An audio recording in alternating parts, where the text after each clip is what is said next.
lalpa i mamai na le khatna urso tumin kat theina man tumin ka boi thi ma se lalpa nang chuan kat theina en login hole kristan min an ko si chang khatna ang sana lalpa mamai na le khatna urso tumin kal na kan theina te man tumin kan boi thi ani amaro chu lalpa chuan kan theina te kan kelna te kan phatna te apen lawin Isu Krista hole Krista min lo tham ko so ani in cha khatna ul aram rana iro thuisia hi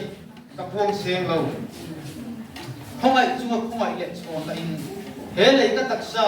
lumbel hi ichen chim aba sawa nung le che kan hi ka Krista kumana aram da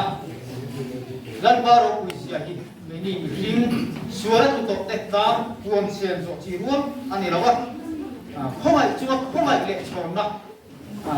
dongin tun hun kan thena chan dam dong ani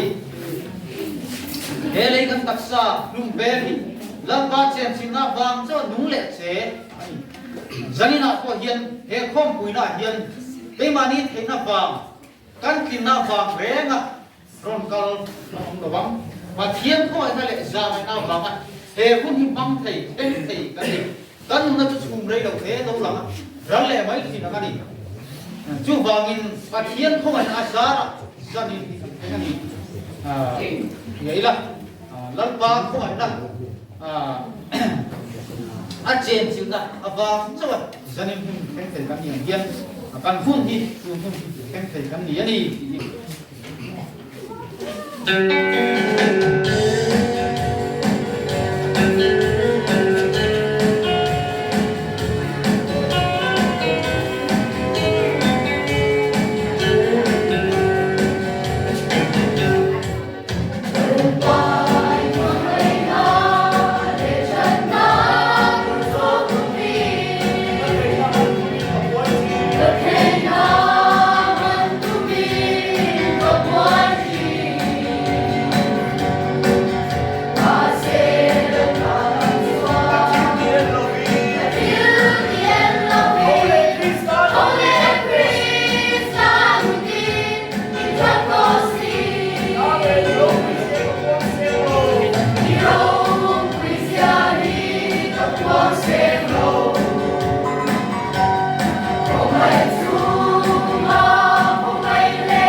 Quang